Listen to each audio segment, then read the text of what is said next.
Tuesday होती है हमारे जिम की day one which means chest shoulder and triceps a push movements. Welcome to vlog 8 and आज heavy जाने का प्लान है, मतलब रेगुलर से 10 से 20% एक्स्ट्रा। रिमेंबर, हम न्यू हैं जिम में, तो सो कॉल्ड रिस्क हम तो नहीं लेंगे। और दोनों अभी एक एक्सीडेंट से भी रिकवर हुए हैं, तो पॉइंटलेस है ईगो लिफ्टिंग करना। कपल होने के फ़ायदे गिनाऊँ तो हेडफोन्स की ज़रूरत नहीं पड़ती। जिम में एक डल मोमेंट बिल्कुल भी नहीं आता, क्योंकि आप अपना सेट ख़त्म करते हो और फिर अपने पार्टनर को या तो फिल्म करते हो या तो स्पॉट करते हो, तो उसी में टाइम निकल जाता है। और 1 घंटा दिस इवनिंग का या फिर एनी इवनिंग का फॉर दैट मैटर बहुत एक्टिव होता है हमारा। मतलब ये 1 घंटा हमें पूरे दिन में जितनी भी मेहनत हमने नहीं की है वो करवा लेता है, तो हम सबसे ज़्यादा एक्टिव होते हैं इस 1 घंटे, तो बड़ा मज़ा आता है। प्लस मीनाक्षी के लिए हैट्स ऑफ, क्योंकि ऑफिस अटेंड करके जिम करना कोई छोटी बात नहीं है, कंसिडरिंग पहले वो जिम करती भी नहीं थी। जिम छोड़ो, वो वॉक भी नहीं करती थी, डायरेक्ट ऑफिस से घर आती थी, शायद अपना खाना बनाती थी और फिर सो जाती थी। तो उसके लिए तो एक बहुत बड़ा चेंज है, तो hats off to her. And to be honest, अगर देखा जाए तो 9 to 5 के बाद टाइम नहीं मिलता इज़ अ बिग लाई। मेरी वाइफ एक लिविंग एग्जांपल है कि किया तो जा सकता है अगर इंटेंशन सही हो तो। हाँ, पर हम प्रिविलेज्ड हैं। हमारे घर एक बाई आती है जो खाना बना देती है, प्लस मेरा काम घर से होता है, तो घर का पूरा ध्यान में रख के जब जिम आता हूँ तो मीनाक्षी को वो टेंशन नहीं होती कि घर जाके खाना बनाना है, या फिर हम दोनों को कोई टेंशन नहीं होगी बर्तन धोने हैं, ऑल ऑफ दैट। तो ये प्रॉब्लम तो हमें नहीं होती, तो हम उस मामले में प्रिविलेज हैं।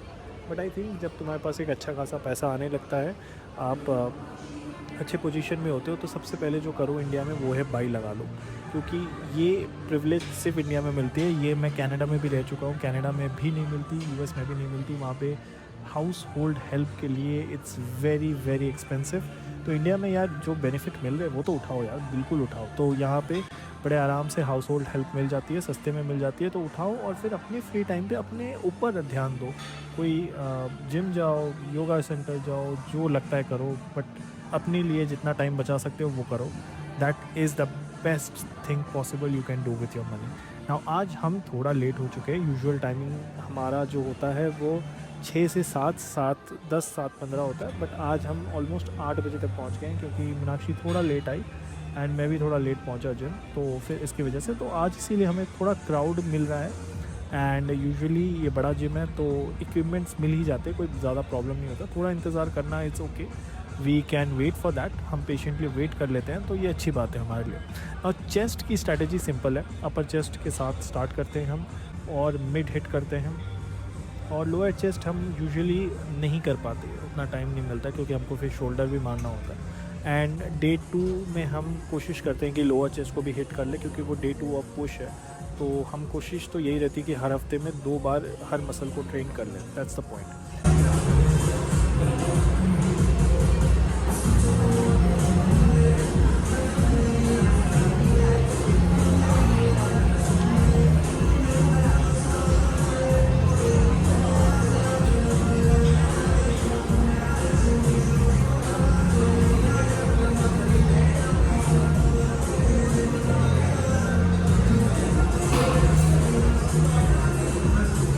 तो नोटिस कर रहे होगे तो हर सेट के बीच में हम 90 सेकेंड या 2 मिनट का गैप ले लेते हैं। इससे स्ट्रेंथ ट्रेनिंग में rest equal to recovery equal to next set में पावर आना, ठीक है। ये कार्डियो नहीं है, तो जितना मैंने पढ़ा है, जितना मैंने समझा है, इसमें आप जितना अपने आप को फोकस लेके करते हो चीज़ें, जितना अपने मसल को फील करते हो, एक एक मसल को फील करते हो, that is going to be very beneficial. तो टाइम लो, आराम से करो, आराम से लोड उठाओ, कोई जल्दी नहीं है। इन जल्दी में there is a high possibility of injuring yourself. तो यस, एंड फॉर्म चेक हमेशा करते रहना चाहिए।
हैंड मूवमेंट्स चेंज करो, यहाँ पे रखो, हाँ खींचो, और एक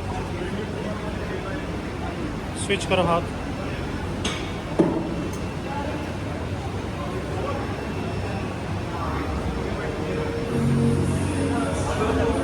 तो जिम ख़त्म करने के बाद हम चलते हुए आ चुके हैं यहाँ पे। एक छोटी सी दुकान है ये, एक्चुअली छोटी तो नहीं है किसी एंगल से, काफ़ी बड़ी दुकान है। 16 तारीख को एक पूजा है सावित्री, एंड शादी के बाद मीनाक्षी का पहला सावित्री है ये। तो हम कुछ पूजा के लिए सामान ख़रीदने आ गए हैं, और इतना सब कुछ पूजा का आइटम देख के मैं तो हैरान हो गया भाई। बहुत बहुत ही ज़्यादा चीज़ें हैं यहाँ पे, सब कुछ है ऑलमोस्ट। जो बोलो भैया को वो दे देते हैं। If you think about it, जितनी छोटी सिटी होती है लोग वहाँ के उतने ही स्पिरिचुअल होते हैं। लोग स्पिरिचुअल जितने होंगे उतना कनेक्टेड होंगे अपनी फैमिली के साथ भी। और यही चीज़ मुझे एक्चुअली भोपाल के मॉल्स में भी दिखी है। पहली बार जब मैं भोपाल में आया और मैंने मॉल में देखा, तो मैंने देखा बहुत सारी फैमिलीज़ है। और फैमिलीज़ ऐसी नहीं, 12-13 साल 14 साल के बच्चे टीनेजर्स के साथ, मतलब अपने फैमिली के साथ पूरी फैमिली मॉल में घूम रही है। तो ये बहुत अच्छा लगा मुझे देख के, क्योंकि ये चीज़ मुंबई में तो अब नहीं रही है। मुंबई के मॉल्स में जाओगे तो या तो आपको कपल्स मिलेंगे या तो ग्रुप ऑफ फ्रेंड्स मिलेंगे। भोपाल अभी तक अपने रूट से कनेक्टेड है, and this is why I absolutely love Bhopal as a city. तो चलो आज के लिए तो इतना ही, बाय।